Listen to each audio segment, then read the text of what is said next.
Sarvashastrabdibhiyusha, Sarvavedaka Satpala, Sarvasirantaratnadya, Sarvalokaikidripada. O nectar from the ocean of all scriptures, singular fruit of all the Vedas, rich mine, the precious gems of all goods and truths, you are the only giver of sight to all the worlds. Sarva Bhagavatat Prana, Srimad Bhagavatat Prabhu, Kalitanto Ditaritya, Shri Krishna Parivaktita. Life air of all the Supreme Lord's devotees, O Master Srimad Bhagavatam, you are the sun risen in the darkness of Kali, you are the exact image of Shri Krishna.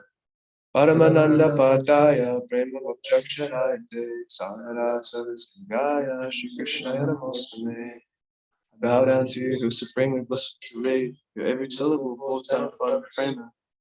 Always be served by everyone, as Shri Krishna himself. Maneka Bandhu Matsangin, Madguru Madmahanina, Manistaraka Madbhaga, Madananda Namastate. My friend, my constant companion, my spiritual master, my great wealth, my savior, my good fortune, my source of ecstasy, I bow down to you. Sadhu sadhu tadayin, atini chocharakara, anamuchakara chinmam, prema hitkantayospura. O bestower of saintliness to the unsaintly, O exalter of the most fallen, please never leave me, always appear in my heart and my voice of pure love. Om Namo Bhagavate Vasudevaya. Om Namo Bhagavate Vasudevaya. Om Namo Bhagavate Vasudevaya. So today we're reading from Srimad Bhagavatam, 4th Canto, Creation of the Fourth Order, and chapter number 12, Dhruva Maharaj goes back to Godhead, and text number 30. So just for the sake of time, I'll repeat it. Tadottanam paraputro tadharsham katham agatam mrityurmudhni padam dhatva arudhadhutam griham.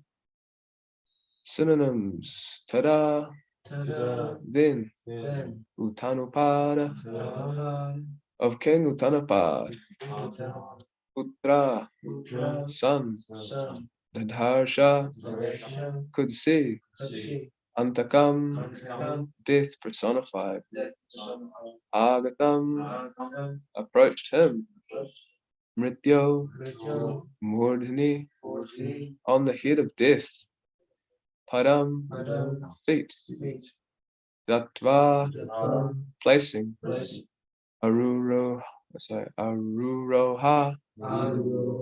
got up, Abhutam, wonderful, Griham, on the airplane which resembled a big house.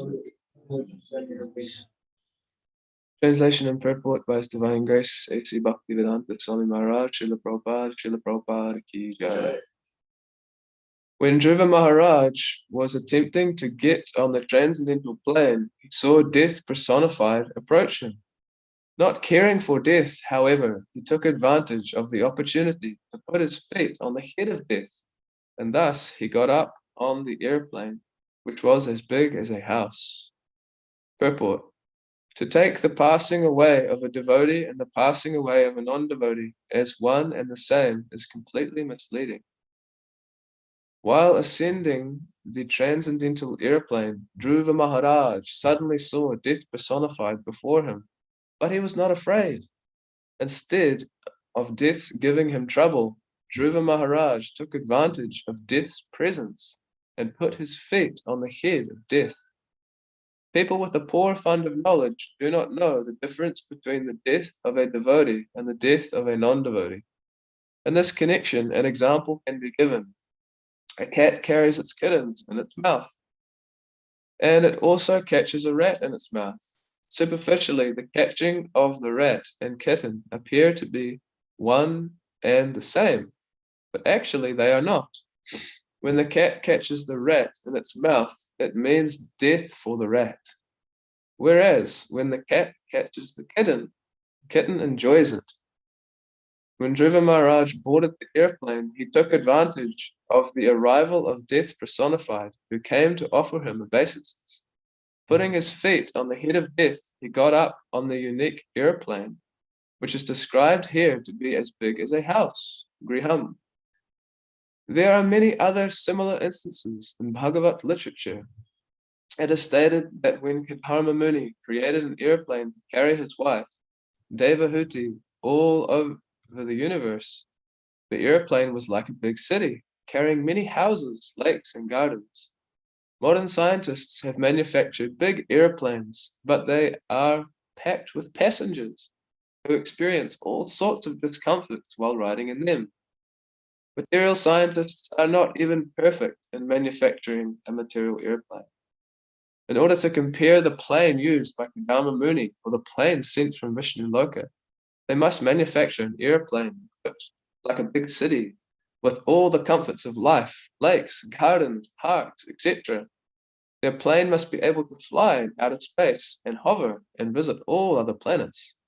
If they invent such a plane, they will not have to make different space stations for fuel to travel into outer space. Such a plane would have an unlimited supply of fuel, or, like the plane from Vishnu Loka, would fly without it. Om Ganatimirandasya Gananjana Shalakaya Chakshunmanitam Yena Tasmai Shri Gurave Namaha. Jai Shri Krishna Chaitanya Prabhu Nityananda Shri Advaita Gadadhara Shivasadi Gaura Bhaktivinoda Hare Krishna Krishna Krishna Hare Hare Hare Rama Rama Rama Hare Hare. Translation. When Dhruva Maharaj was attempting to get on the transcendental plane, he saw death personified approaching. Not caring for death, however, he took advantage of the opportunity to put his feet on the head of death, and thus he got up on the airplane, which was as big as a house. So in this purport today, we hear the famous example devotees will often like to give, the favorite amongst devotees, that of the cat with the kitten and the cat with the rat, or cat with the mouse. So when I was reading this, I was thinking about how when I was a kid, I had a pet cat called Tiger, because it was striped like a tiger. And at a certain point in time, she had kittens, maybe 5 or 7 kittens. And we also had a small dog called Josh. He was like a miniature dog. And he would often, actually, most of the time, when Tiger had her kittens, then he would sit and guard them, because if you've ever seen a kitten before, after they come out of the womb, the first week or so, they can't open their eyes. They're completely bewildered. They move around, but they don't know where they're going or what they're doing. So the mother cat, has to then look after the kittens. And because there was no father cat, then this dog, Josh, kind of assumed the role of father, and he would sit in front of the box where the kittens were. And any time they tried to move outside of the box, and he would pick them up by the scruff of their neck in his mouth, take them back to the box.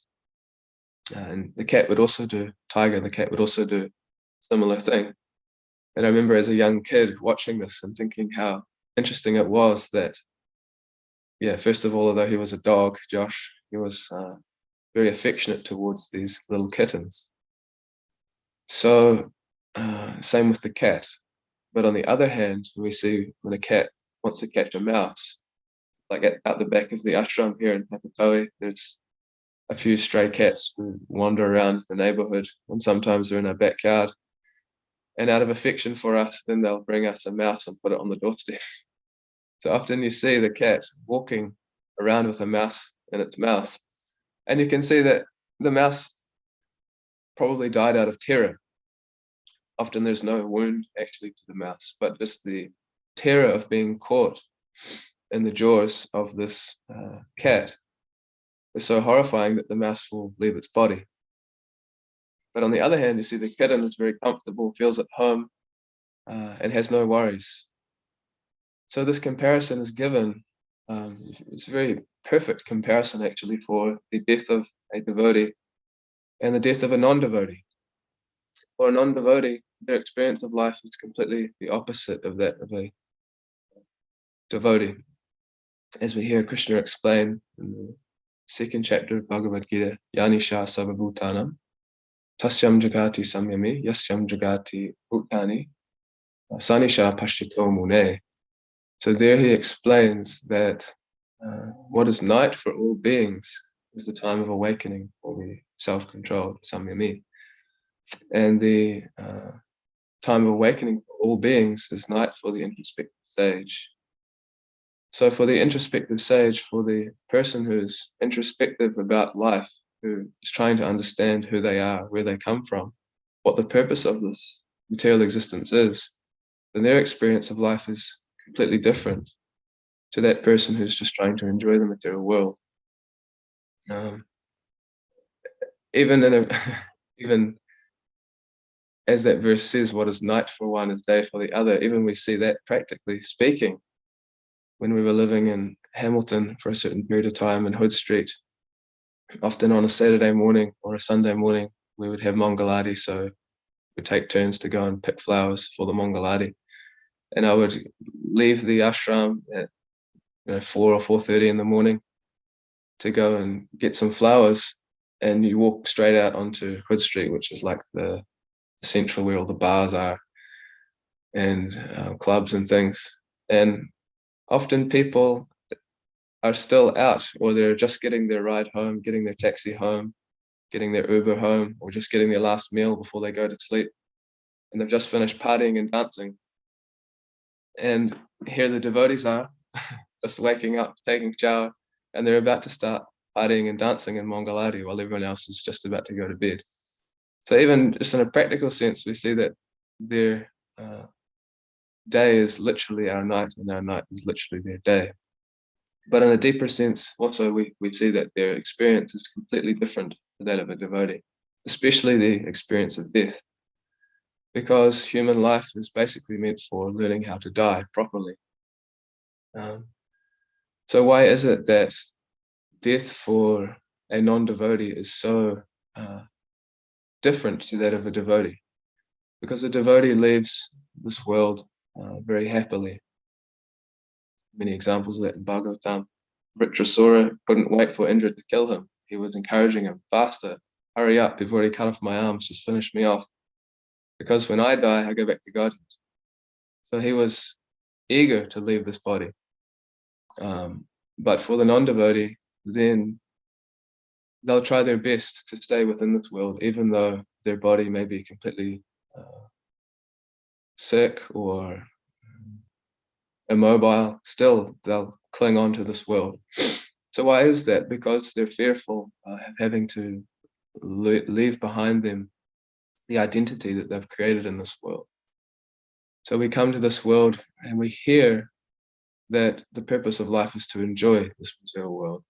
And according to where we grow up, then there's a certain way that we want to enjoy. I grew up in the South Island, so you hear that, when you become a man, you should drink spates, you should watch the rugby, you should have lots of barbecues, you should have a partner. And so with your mind, you attach yourself to these sense objects. And with your intelligence, you try very hard to acquire those things, the money to get the spates, the time off on the weekend to watch the rugby, whatever it may be. Every area in this material world has its own maya, its own illusion of how we think we'll be happy. But it's all based upon this attraction between male and female, as Lord Rishabdev explains. Striya Maitoni Bhava Mitor, Taror Mito Hridaya Grantam Ahur, Ato Griha Shreitras Apavitar Janasya Moham Yam Eti. He explains there that just based on this attraction between male and female, then we expand and we have so many things that we become involved with for the purpose of enjoyment. We have our house, our home, our children, relatives, and our activities expand more and more, which then Rishabdev explains increases life's illusions, because one thinks in terms of I and mine. So giving this example for the sake of understanding our situation in the material world, that it's not that devotees can't have a wife, home, children, etc., because they use those things for their liberation from this material world. Just speaking in general, that for the materialistic person, when they become more involved in this material world, then it increases life's illusion, because one thinks more and more in terms of I and mine. They think that, yes, this is my body, this is my country, this is my, these are my associates, so on and so forth. And then what happens is they build a certain identity very strongly. So at the last moment of death, when they have to give this up, it's very difficult because they're so attached and they've identified so much with it throughout their life. So you may remember Queen Kunti, she explains Janmaishvarya Shutashri Pir Eda Mana Mada Puman Naivar Hatavitatum Vai Tvam Akinchana Gocharam. So she says that basically the more opulence you have in this material world, Anma, your birth, Aishvarya, your opulences, Shruti, your learning, Shubhir, your beauty, then these things, they become an impediment to actually calling out, well, they can become an impediment to calling out to Krishna. Because we feel ourselves to be quite happy here in this world. Yeah, I'm beautiful. Yeah, I got good family. I was brought up in a nice place. I'm well educated. I know how to get what I want out of this material world. I got opulences. You know, why would I need Krishna? Why would I need Krishna's devotees? Why would I need the association of these people telling me that this world is not a nice place? I'm quite happy here. I don't need any of that. So this is very sad because they take shelter in something which is very false and temporary. And at the end of life, they are faced with that realization that actually everything I've tried to take shelter in, my beauty, my wealth, my good looks, my family, my birth, my friends, my country, my nation, all these things we have to give up at the end of our life. So it reminds me of the purport Srila Prabhupada writes in the verse, Avritam Gyanamateino Gyanino Nityavairena, this verse where Krishna is explaining to Arjuna that it's lust which covers the real living entity's knowledge. So in this purport, Prabhupada, he explains that, he says, it may be that there's some feeling of enjoyment while one engages in sense gratification, but actually that so-called feeling of enjoyment or happiness is the ultimate enemy of the sense enjoyer. So it may be that we feel like, yes, I can enjoy this world. I have youth, or I have money, or I have whatever it may be. But actually that feeling, that so-called feeling of happiness that we get, it becomes our ultimate enemy because we become so attached to it. At the end of life, we have to give it up.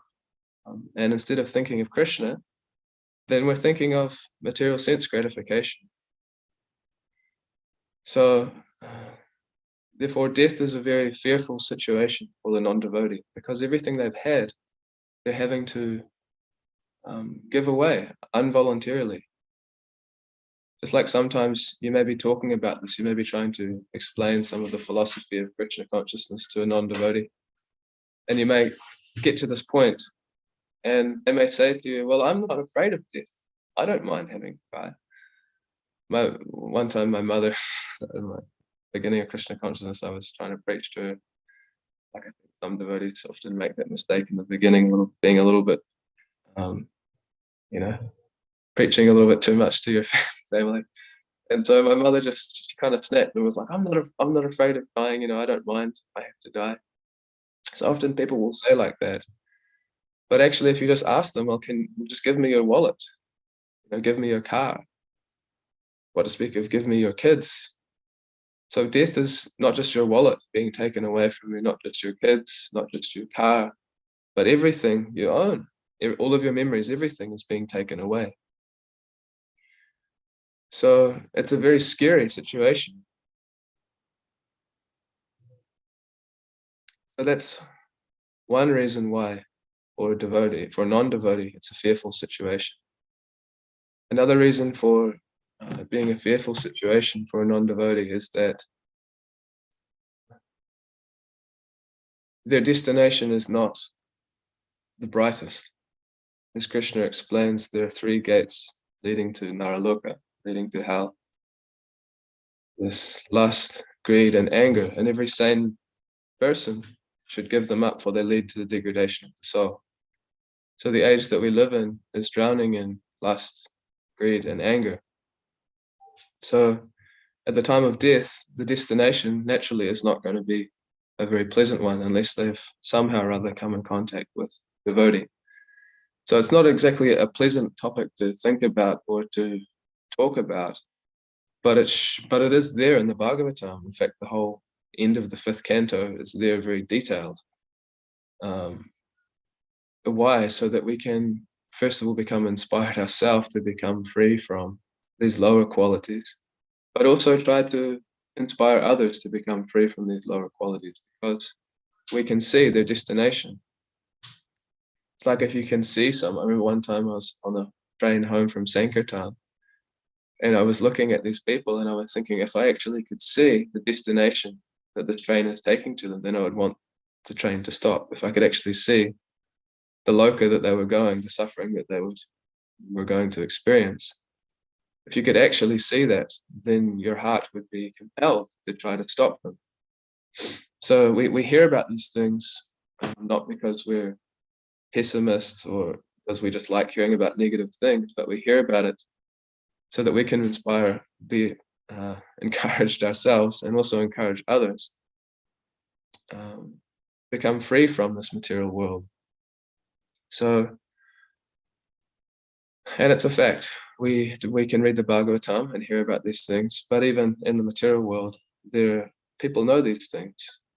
If you're in the medical world, maybe Dr. Nailini could tell us about this condition, which is called terminal restlessness, the end of one's life.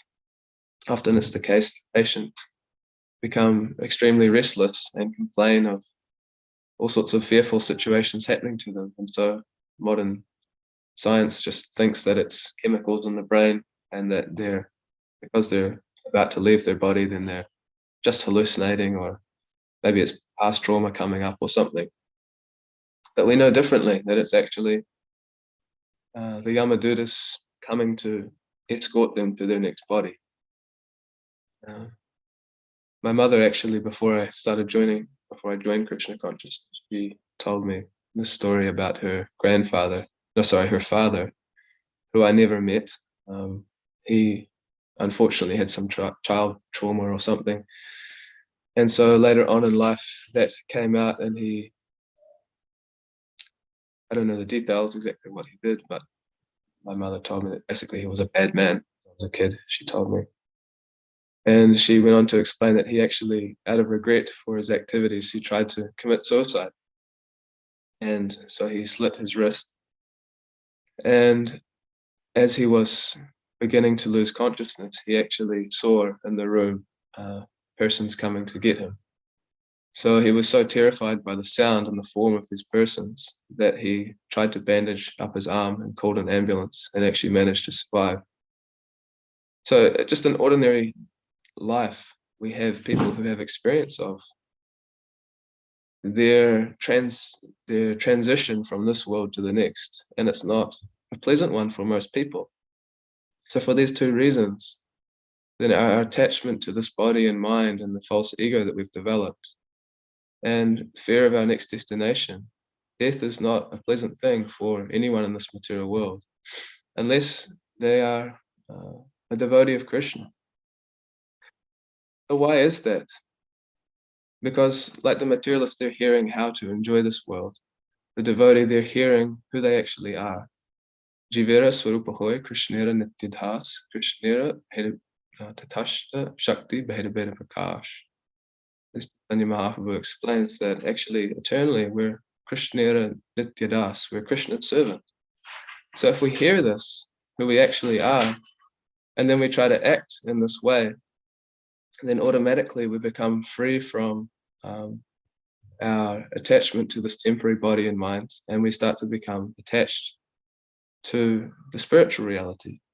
Uh, as it's explained, Vasudheve Bhagavati Bhakti Yoga Prayoditaha Janaya Yashu Vairagyam Gyanam Cha Yad Ahvetukam.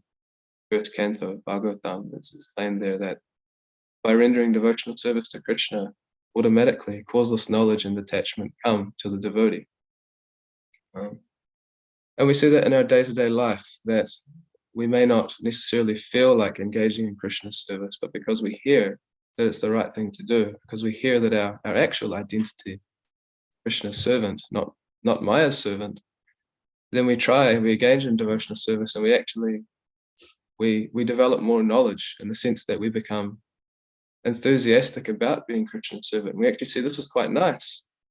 And when this knowledge develops within us, that actually this is my constitutional position. This is actually better than trying to lord it over the material energy. There was an example in Prabhupada's time that I forget who it was now, but someone said to Prabhupada that, I don't feel like bowing down before you. And Prabhupada said, that's okay, just do it. And then the feeling will come. So the same thing you experience in kirtan sometimes in the morning. We're having kirtan and maybe one person's not so enthusiastic, or we're tired from the day before, or whatever it may be. But then you see someone else jumping and dancing and chanting with enthusiasm, then it rubs off on you and you think, okay, maybe I can do the same. So in Krishna's service, we hear who we are and what we're supposed to be doing. And then if we apply that, then we'll actually experience who we are. We'll experience that we're quite satisfied being a servant of Krishna. So devotee,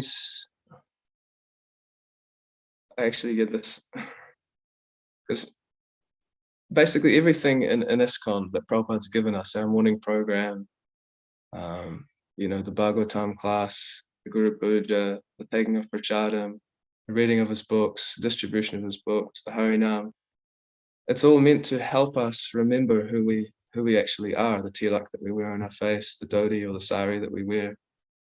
It's all helping us to reestablish our real identity, rather than trying to maintain this false identity. So recently I was talking with one young man who I tried to read with, and he had a doubt in his mind. He was thinking, aren't you guys also, because he was thinking, isn't spiritual life all about getting rid of identity? But aren't you guys don't you have your own identity? Aren't you just swapping one thing for the other? You kind of rejected the trends of the material world, but you've got your own trend going on. You wear your own clothes, you've got your own hairstyle, you've got your own lingo, you're saying nectar, bliss, and you've got this whole kind of identity going on. I said to him, yeah, it's true, but that identity is it's all real, it's all true, so therefore it's perfect. And by having that hairstyle, by having that tilak, by having that dress, by having that lingo, whatever it may be, it helps us to remember who we actually are. And after hearing this, he actually admitted to me, he said, yeah, that makes sense, because I'm a doctor, and I noticed that as soon as I put on, my scrubs, and I put my name badge on, and I tie my hair up, and I've got my stethoscope on, all of a sudden I feel like I'm a doctor. But when I come home, I take off my clothes, then I feel like, just an ordinary person in Kali Yuga.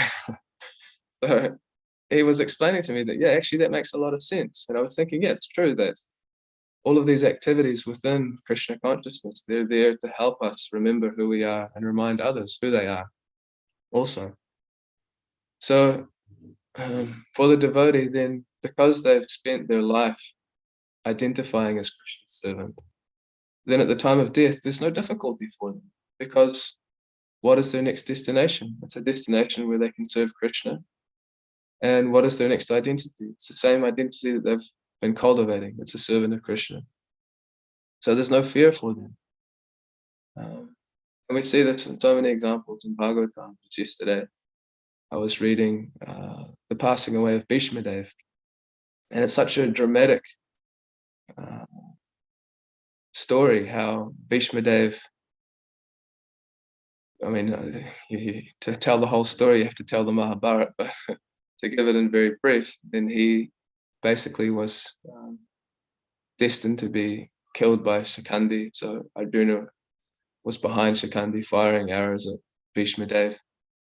And then eventually Bhishma Dev saw many celestial persons come before him on the battlefield and inform him that, okay, your time is coming for you to decide to leave your body, because he'd been given that benediction that he could leave his body at will.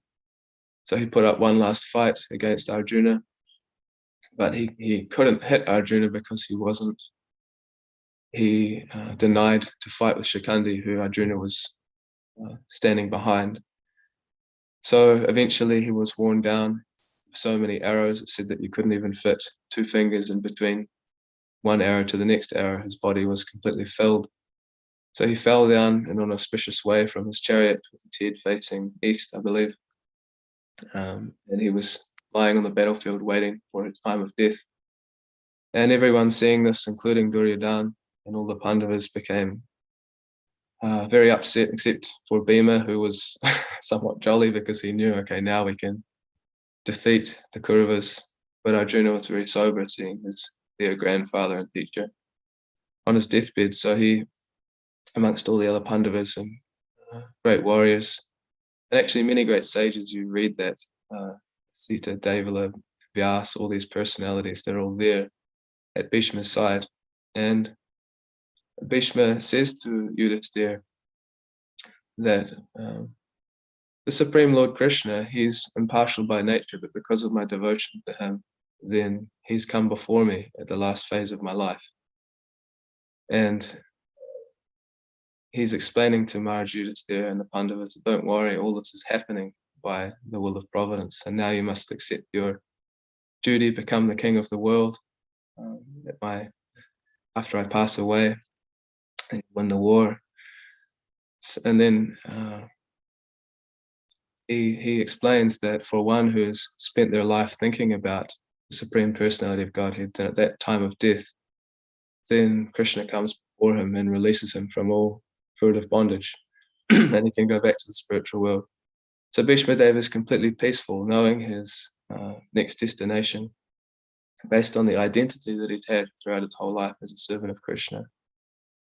And so Maharaj Yudhisthira, seeing Bhishma Dev lying there, he stopped speaking. So Yudhisthira is impelled from within, according to Prabhupada.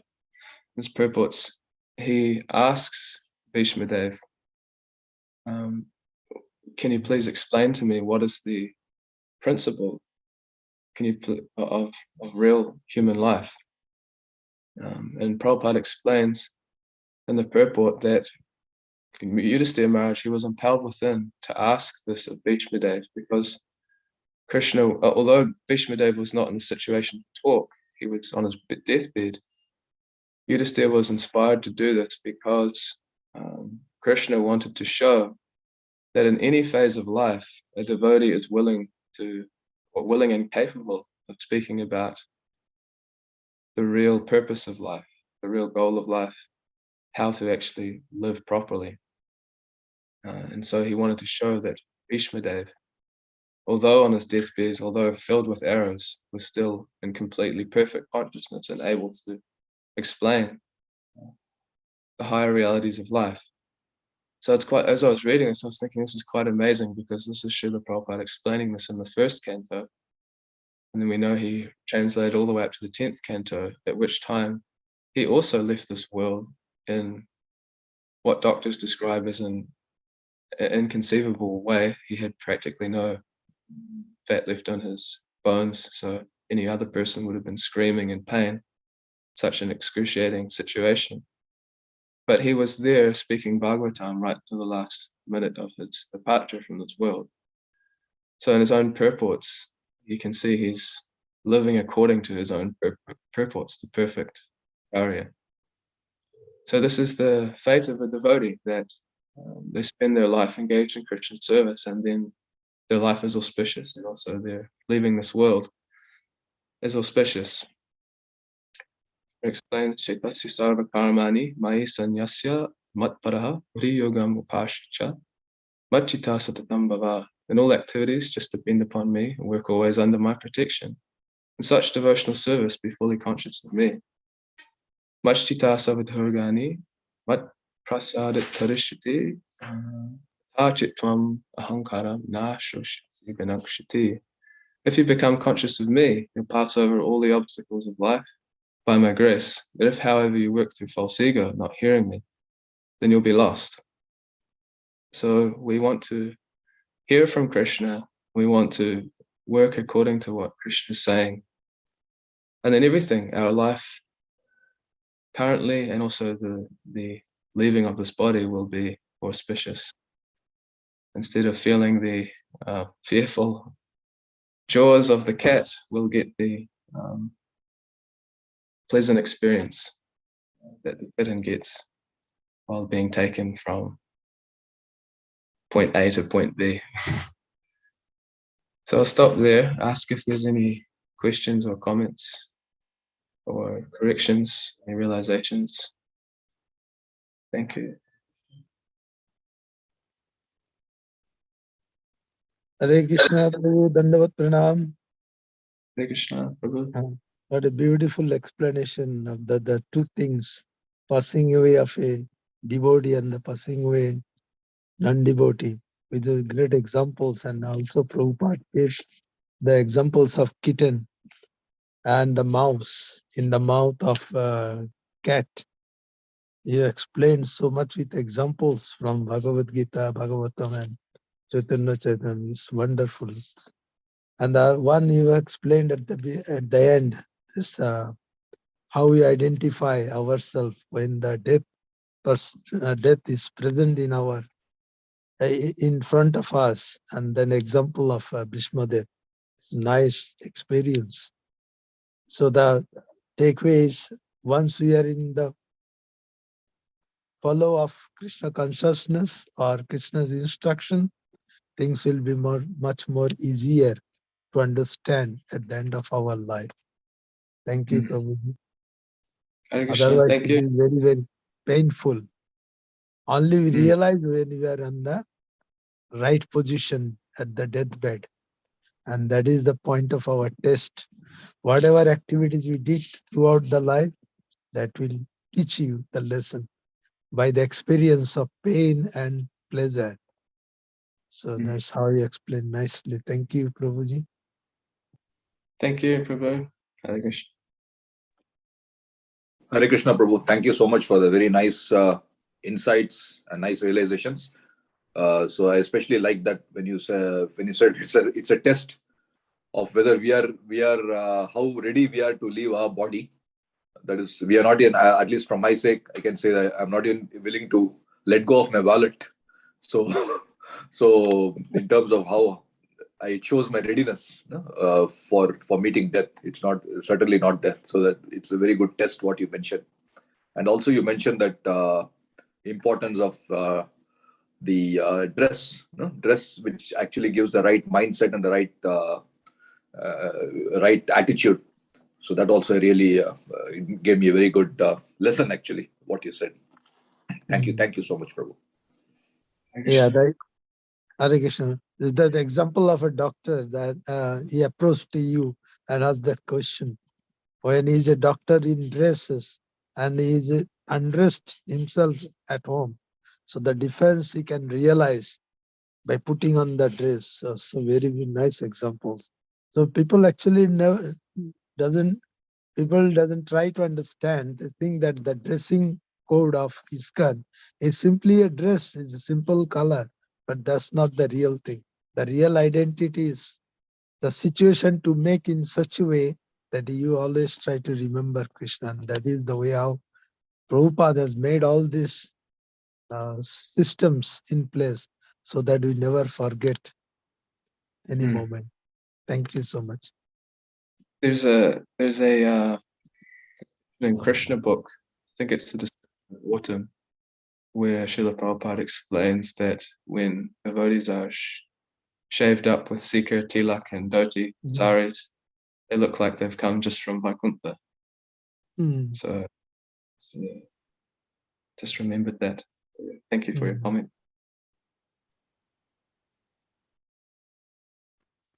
Thank you very much for a very nice class. Yeah, same thing applies for the soldiers too. when the soldier is in a civilian clothes, he doesn't get much respect. If he commits some murders, he'll be charged. But if when he is in a army uniform, he is fully authorized, and he get this enthusiasm to fight.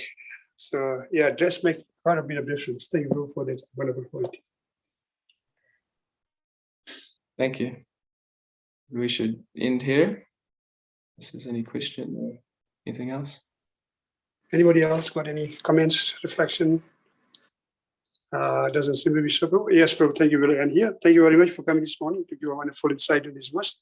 His grace, Aravinda Nabha Prabhu ki jai, Shri Prabhupada ki Yeah.